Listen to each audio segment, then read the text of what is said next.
Bueno, como habíamos visto, estábamos empezando a ver cómo se fue gestando despacito las diferentes tradiciones a lo largo y ancho del Imperio Romano que terminaron conformándose en las grandes tradiciones principales de la Iglesia Católica.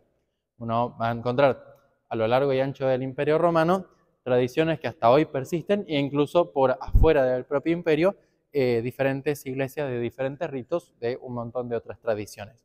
Pero las principales se han gestado en esta área que tenemos acá marcada, en el ámbito de la esfera griega, y el día de hoy vamos a ir al área romana latina de la iglesia, la cual abarca todo lo que vendría siendo Italia, sobre todo de esta zona para arriba. Esto todavía quedó más cercano a la esfera bizantina, y por supuesto después lo que serían las Galias, Britania, España y todo lo demás pertenecería también al área romana, latina. Sin embargo, el eje, el epicentro donde se fue gestando la gran teología del occidente ha sido en la zona de Cartago y en Roma. Estos han sido los dos ejes, las dos piernas, digamos, de la teología occidental, desde los cuales tenemos varios teólogos importantes. Y el día de hoy vamos a tratar uno de esos. Un hombre criado por una etnia particular del norte de África, los bereberes, que habitan en esta zona, en la zona del desierto, son nómades, de una familia adinerada, muy educado y convertido al cristianismo cercano ya a su adultez. Y este es Tertuliano. Tertuliano, nacido en el 160, fallecido en el 220, es uno de los primeros padres de Occidente como autor importante de teología, por lo menos. Es conocido por ser también quien gesta la palabra que nosotros usamos hasta hoy en día en español de Trinidad.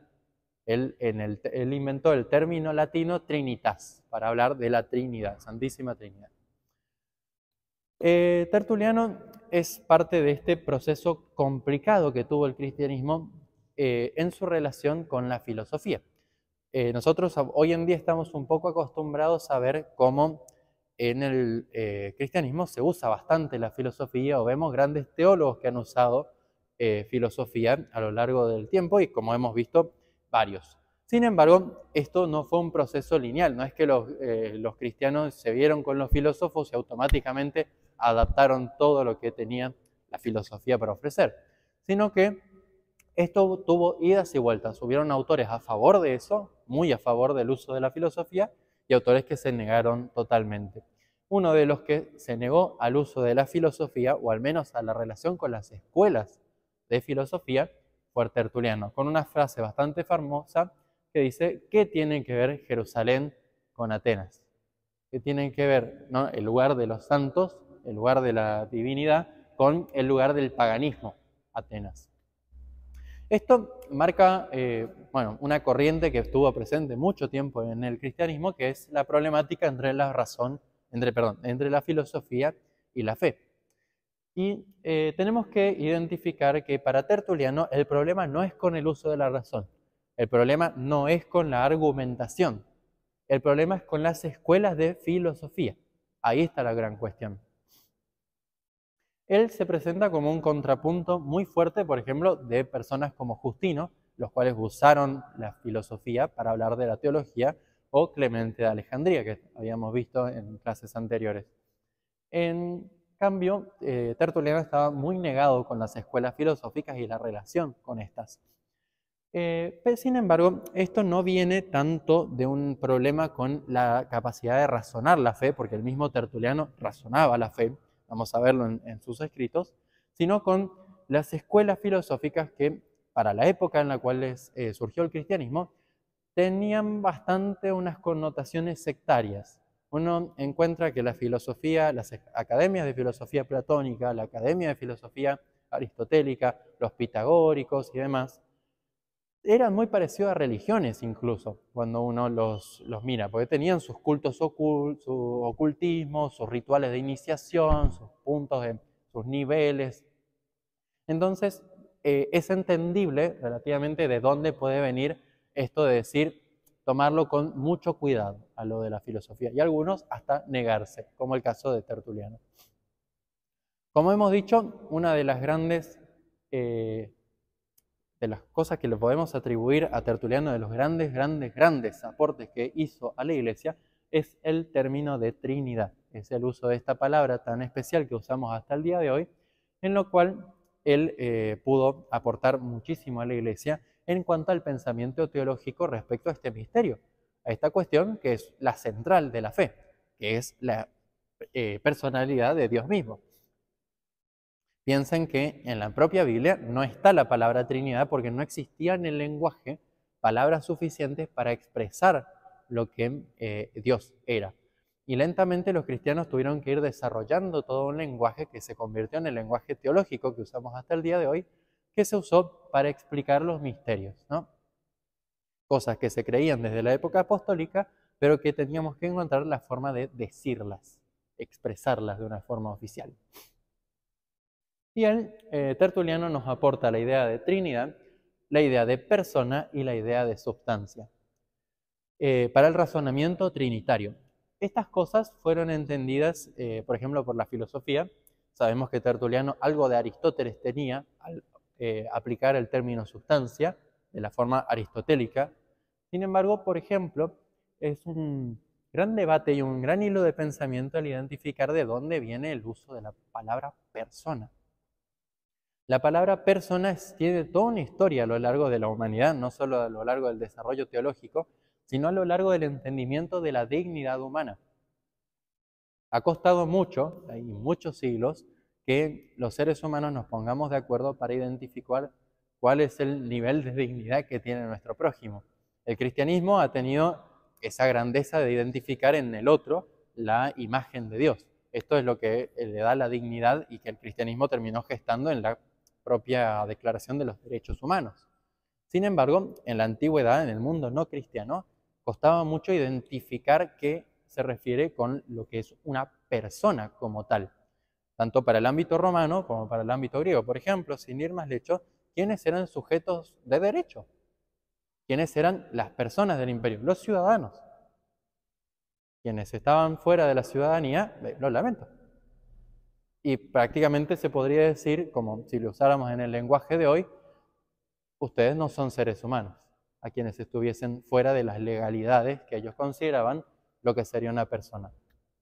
Tertuliano aplica ese término jurídico romano a la divinidad, explicando eso que hay tres, como tres personas, y eso que es uno, explicándolo como una substancia. Eso es la gran aplicación de Tertuliano, que posteriormente devino justamente, es al revés un poco como nosotros imaginaríamos. Desde que nosotros entendemos a la Trinidad como tres personas, después deviene que entendamos a todos los seres humanos como personas.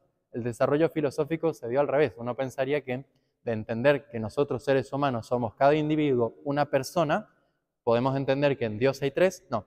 De hecho, primero se entendió que en Dios habían tres personas y después devino el pensamiento en decir que cada individuo, cada ser humano es una persona con la totalidad de sus derechos, con la totalidad de su dignidad.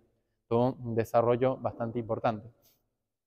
Dice Tertuliano, la unidad en la Trinidad dispone a los tres, dirigiéndose al Padre y al Hijo y al Espíritu, pero los tres no tienen diferencia de estado ni de grado, ni de sustancia ni de forma, ni de potestades ni de especie, pues son de una misma sustancia y de un grado y de una potestad, ¿no? El entendimiento de la Trinidad de estas tres personas de igual dignidad e igual naturaleza.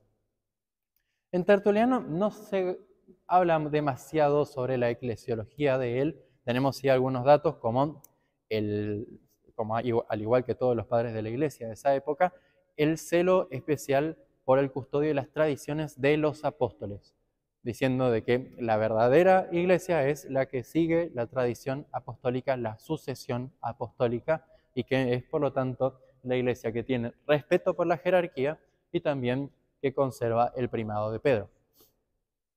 El primado de Pedro ya era importante incluso para autores de la zona de Cartago.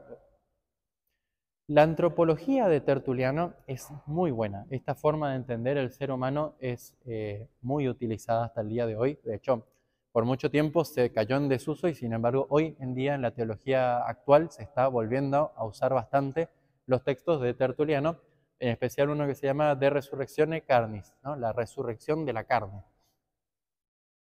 Él es, al igual que otros autores como Ireneo de León, de los grandes defensores del ser humano en su integridad. Esto en contrapunto con lo que proponían sobre todo las filosofías más de corte platónica, que hablan de la dualidad, que consideraban al hombre como el cuerpo opuesto del alma, ¿no? Y que el cuerpo tenías que destruirlo, tenías que apartarte porque es la cárcel del alma, que está atrapada dentro del cuerpo. Sin embargo, Tertuliano recuerda que el ser humano es humano en su integridad, en su cuerpo, en su alma y en su espíritu.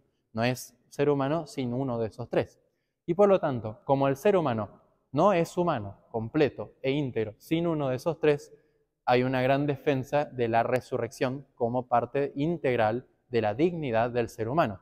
Dios conserva al ser humano en su totalidad y por lo tanto le recupera el cuerpo en el último día, ¿no? En el Apocalipsis, en la resurrección final, justamente, se da la resurrección de la carne también, porque no somos solo cuerpo, no solo somos alma, no solo somos espíritu, sino que somos la suma de los tres, ¿no? Y aún en el cielo, cuando estemos siendo solo alma y espíritu, tarde o temprano Dios nos devuelve también el cuerpo en la resurrección final. Una cosa muy linda que tiene Tertuliano en su forma de entender al ser humano es hablando de la creación. Él usa mucho la figura del alfarero creando a la hora de formar y de moldear al ser humano. Tiene un escrito que es muy lindo que dice que se puede pensar en Dios ocupando toda su atención en modelar esa figura del ser humano con todo el cariño y la ternura, cómo amasaba el barro, lo pellizcaba, le daba forma, con todo el cariño y la ternura que había. ¿Por qué? Porque estaba creándolo a imagen de él mismo que debía encarnarse. Dios crea al ser humano pensando ya en su encarnación, ¿no? Crea la forma que habría de tomar él mismo. Dios mismo crea la forma que habría de tomar en el ser humano. Y eso es lo que plasma. Y por eso lo plasma a su imagen y semejanza. Después siendo ese mismo ser humano en lo que él tendría que encarnarse en la persona de Jesús. Entonces, Adán es claramente imagen y semejanza de Jesús encarnado. Está creado imagen del Cristo ya encarnado. En sí, para su cristología, es hijo de su época y mantiene muchas similitudes con los demás autores que veníamos viendo, en especial sobre el entendimiento de Cristo como el Logos, lo cual es herencia directa del apóstol San Juan, como lo tenemos en el Evangelio. En especial, él es el que traslada el término de Logos a verbum para traducirlo al latín, cosa que sigue impactando en las Biblias en español el día de hoy. Si vemos muchas traducciones que tendremos al español, dirán en el principio era el verbo, y el verbo estaba junto a Dios y el verbo era Dios, ¿no? Todavía vamos a encontrar muchas traducciones que diga verbo, hoy en día también hay otras que dicen palabra. Sin embargo, él es el que hace este paso de logos a verbum, aplicado al latín. Tiene una claridad absoluta entendiendo que Jesús es Dios verdadero y usa un ejemplo muy interesante que es el sol y sus rayos. En los rayos hay sol y en el sol hay rayos. Está en la luz de su calor, ¿no? Y por lo tanto, el sol sería el Padre y los rayos serían el Hijo, que son también parte del Sol, simplemente prolongada a lo largo del espacio, ¿no? En este caso.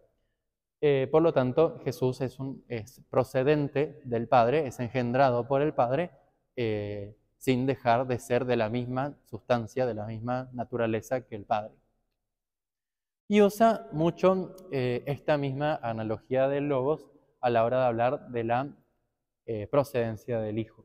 Dice, y decimos que por Dios ha sido pronunciado, y de tal pronunciación es generado, y por eso es llamado Hijo de Dios y Dios por unidad de sustancia, porque Dios es espíritu, así como el rayo nace del sol, porción de aquella suma, quedándose el sol en el rayo, porque en el rayo está el sol, y no se separa la sustancia, sino que se extiende. Así el espíritu nace del espíritu y Dios de Dios, ¿no? Diciendo que esa procedencia conserva la naturaleza. esto es una criatura, lo que después vamos a aplicar en el credo niceno, es engendrado, no creado, de la misma naturaleza que el Padre, ¿no? Es básicamente, vemos ya gestada esta terminología fina de la teología. Y él es heredero de esta tradición de entender a Cristo como el logos, como el raciocinio del Padre pronunciado. Es la mente de Dios pronunciada y dicha. Y esto tiene una cosa muy interesante. Nosotros, para decir algo, creamos en nuestra mente un pensamiento, concebimos una cosa en nuestra mente, lo cual toma, empieza a existir en nuestra mente y después la pronunciamos, después la emitimos y pasa a existir algo que es de nuestro interior hacia el exterior, pasa a existir. Esto es la pronunciación de algo que nosotros concebimos en nuestra mente. Así también esta analogía de la concepción mental de un pensamiento y después la pronunciación, la emanación del verbo como tal, se va a usar muchísimo en la teología de los padres para explicar la Santísima Trinidad muchas veces. Y esta la vamos a encontrar sobre todo en Teófilo de Antioquía, como Dios, su verbo y su sabiduría.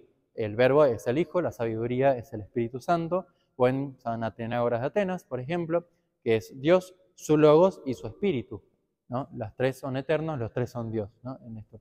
También así lo vamos a tener muy parecido en Clemente de Alejandría y en Ireneo de León, con formulados relativamente similares. Siempre vamos a encontrar este modelo que podríamos llamar un modelo personal de Dios, como una persona que es Dios, su logos y su espíritu. Este modelo se va a seguir usando y es válido para el cristianismo, porque explica muy bien esto de las emanaciones, las procedencias, de dónde viene el Hijo, de dónde viene el Espíritu Santo, en esta relación intratrinitaria. Y bueno, esto es lo que tiene. Así como, por ejemplo, nosotros pensamos y después pronunciamos, así, por ejemplo, en la Biblia está que Dios crea por la palabra. Dios crea por la palabra diciendo que se haga la luz, por ejemplo, y hay luz, empieza a existir. Explicando esto, el modo especial de crear, que es que Dios crea y no fabrica, por ejemplo. Nosotros los seres humanos, para fabricar algo, tenemos que tomar algo que ya esté y empezar a hacer cosas. Eso es fabricar. Dios hace algo diferente, Dios crea. Dios crea de la nada, Dios crea desde sí mismo. Así como, por ejemplo, es el pronunciar. Pronunciamos desde nosotros mismos lo que decimos. Y así mismo usaron este ejemplo para la hora de hablar de la procedencia de las personas. Dios tiene engendrado al Hijo desde toda la eternidad y lo pronuncia en toda la eternidad, resonando como un eco eterno esa procedencia, ese engendrar eterno del Padre engendrando al Hijo, ¿no? Este es el modelo, digamos, personal. Tertuliano empieza a gestar también el otro modelo trinitario que también es válido dentro de la Iglesia Católica para explicar la Trinidad. Tertuliano hereda esta idea de el Padre con su logos y con su espíritu, que se usaba mucho en Oriente, y empieza a gestar esta idea de tres personas, una sustancia, que es como se termina definiendo después en la mayoría de los concilios. Se empieza a usar este modelo. Al final pasa algo muy interesante para la historia del cristianismo, que es que las tradiciones en cierto sentido se terminaron cruzando un poco. Mayoritariamente el modelo del personal, ¿no?, de Dios, su logos y su espíritu, primó mayoritariamente en lo que consideraríamos el área griega, el área oriental del Imperio Romano, mientras que el modelo trinitario de una sustancia y tres personas se gestó mayoritariamente desde el lado occidental. Y sin embargo, este modelo personal terminó siendo llevado a su plenitud, o de la mejor forma en la que se acabó explicando y la mejor forma en la que fue siendo aplicado, fue por San Agustín en el occidente, mientras que el modelo trinitario de tres personas y una sustancia terminó siendo el que primó y que fue mejor explicado en el oriente, en especial por los que se llamaron los padres capadocios, San Gregorio de Niza, San Gregorio Nacianceno y San Basilio Magno. Estos tres han sido los que mayor terminaron usando este modelo, que finalmente fue el que se usó en los concilios, en especial en Nicea y en Constantinopla, siendo los términos griegos para nosotros hoy en día tres hipóstasis, tres personas, y una usía, una sustancia, ¿no? Que es un poco lo que usó Tertuliano. Entonces hubo una especie de cruce que muestra la especial conexión y la unidad de la Iglesia entre Oriente y Occidente, cómo terminaron dividiéndose estas cuestiones, que ambas son igualmente válidas, ambos son modelos y formas de explicar este misterio que al fin y al cabo es incomprensible de la Santísima Trinidad. Tertuliano se las tuvo que ver con una herejía muy particular, la cual es el marcionismo.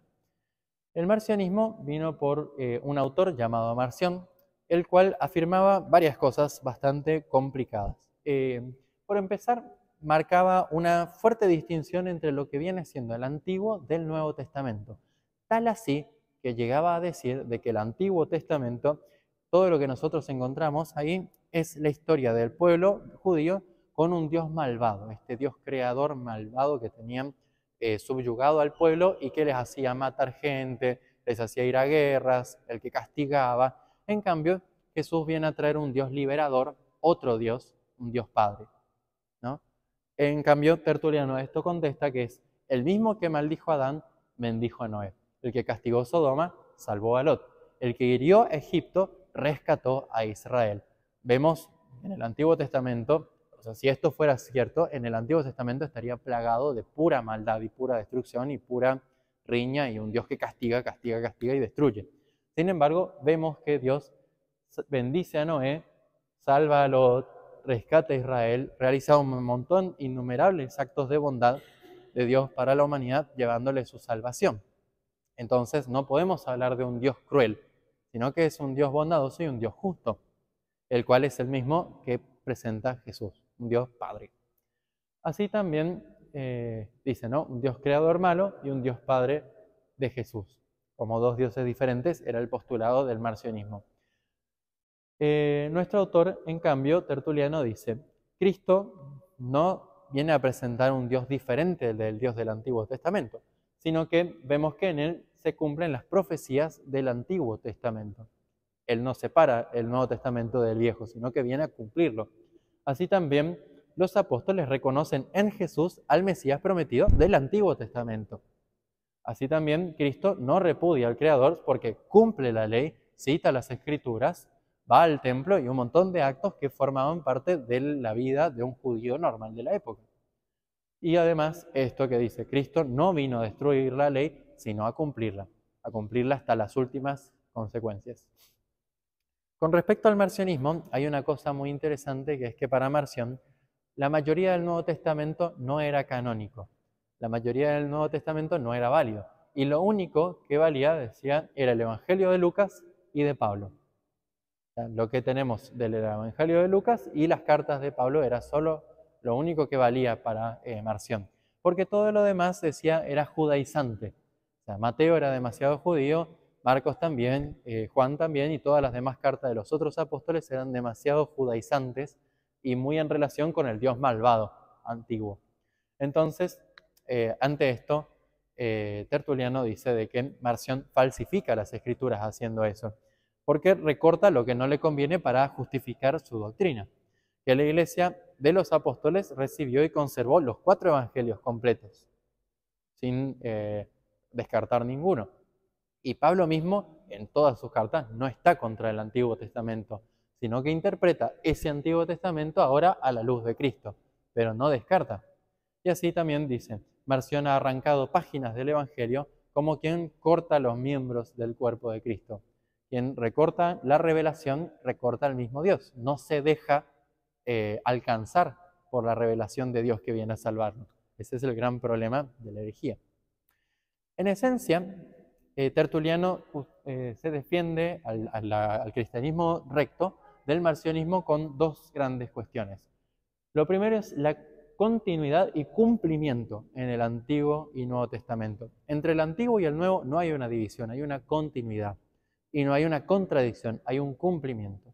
Lo que estaba como sombra en el Antiguo Testamento ahora se presenta como realidad en el Nuevo Testamento. Y el segundo gran argumento que usa Tertuliano es que la Iglesia guarda la fe que fue transmitida por los mismísimos apóstoles, que antes de Marción, lo que decían muchos padres cuando discutían con herejes, antes de Marción nadie planteaba la postura de los marcionistas, sino que todos aceptaban los 4 evangelios. Entonces no puede ser de que ellos, ahora por 100 años hemos tenido la predicación de los apóstoles errada, pero ahora el gran Marción vino a revelarnos la verdad, que ahora gracias a Dios tenemos un genio. No, sino que la iglesia auténtica, verdadera, recta en la fe, es la que guarda la fe de los mismísimos apóstoles que estuvieron con Cristo, que tienen la credibilidad de la iglesia. Tertuliano afirma que la Iglesia Universal ha guardado la fe íntegra desde los apóstoles, Marción como una novedad herética del siglo II. Y además dice, Roma y las demás iglesias reconocen a un solo Dios, la encarnación, la pasión y la resurrección de Cristo. Lo que creemos es lo que fue creído siempre por todos y en todas partes. Esto después se llamaría un principio católico de la tradición, que es lo que seguimos usando hasta el día de hoy. Pero con Tertuliano no todo quedó en buenos términos, sino que hubieron ciertos problemas. Tertuliano es de los pocos padres de la Iglesia que no es considerado santo, así como Tasiano o como Orígenes, ha caído en lo que es una herejía del montanismo. El montanismo se presentó en un inicio como una especie de movimiento dentro de la Iglesia que poco a poco fue tomando una identidad cada vez más sectaria y más separada. En sí ellos se consideraban grandes carismáticos inspirados que decían tener la verdad por tener el Espíritu Santo que los poseía. Ellos decían que estaban poseídos por el Espíritu Santo y tenían sus reuniones carismáticas y con griterío, baile y todo lo que se imaginan. Sin embargo, como sabemos, esto los llevaba a ser una especie de secta ultra rigorista, que al final terminó deviniendo en una especie de secta que negaba, por ejemplo, incluso el perdón de los pecados a la gente que ya había caído en pecado. Esto pasaba en ciertas iglesias antiguas, sin embargo, ya para esta época había empezado a quedar claro que el perdón de los pecados podía ser recurrente, o sea, se podía volverse a perdonar los pecados. Sin embargo, estos se negaban totalmente. Incluso Tertuliano, en sus momentos normales, antes de caer en esta secta, tiene cartas con su esposa, la cual él le dice que si en plena época de persecuciones, él le dice, si yo me muero, te podés casar, solo te pido que te cases en Cristo, o sea, con un cristiano. Cuando se metió en la secta dijo, ni se te ocurra volverte a casar, porque el matrimonio es una cosa mala de la carne. También esta secta de extremistas estaba en contra, por ejemplo, de escaparse de las persecuciones, que eso atentaría directo con lo que Jesús mandó. Jesús dice, si los persiguen, múdense o váyanse a otras ciudades. El martirio no se busca, el martirio se recibe cuando ya es una situación extrema, pero no es algo que tenemos que quedarnos simplemente a que nos maten a todos en cualquier momento. Entonces, estos decían de que era pecado escaparse de las ciudades donde iban a martirizar a los cristianos, sino que tenían que ir a morir. Bueno, estos extremismos habían empezado a gestarse muy fuertemente en el montanismo. Y por supuesto, estaban, al ser una secta que tan basada en una especie de carismáticos súper exacerbados, justificaban todo con que la venida de Cristo era inminente y el apocalipsis estaba llegando. Ya viene Cristo, ya nos vamos a morir todos, ya se termina el mundo. Entonces, por eso justificaban todos sus excesos. Por suerte, no tuvo gran impacto como secta, sino que poco a poco se fue apagando sola esta misma secta del montanismo. Y, sin embargo, Tertuliano acabó formando parte de esta y murió siendo parte de la secta, por lo cual no pudo ser canonizado como tal por no tener totalmente una doctrina sana en sus últimos días. Porque uno puede, por ejemplo, tener una doctrina errada, pero rectificarse cerca de la muerte, o tener una doctrina levemente errada sin que existan todavía dogmas al respecto, y todavía eso puede ser relativamente justificable, pero en este caso esto ya formaba parte de una secta, puntualmente. Que bueno, él murió estando en esta secta en relativa separación de la Iglesia Católica y por lo tanto no puede ser canonizado como ejemplo a seguir. Esto no significa que no esté en el cielo, que digamos, no, está en el infierno. Simplemente no lo podemos poner como un ejemplo a seguir a Tertuliano por estar dentro del montanismo. Y bueno, esto es más o menos la doctrina de Tertuliano y lo que tenemos de él hasta nuestros días. Muchas gracias.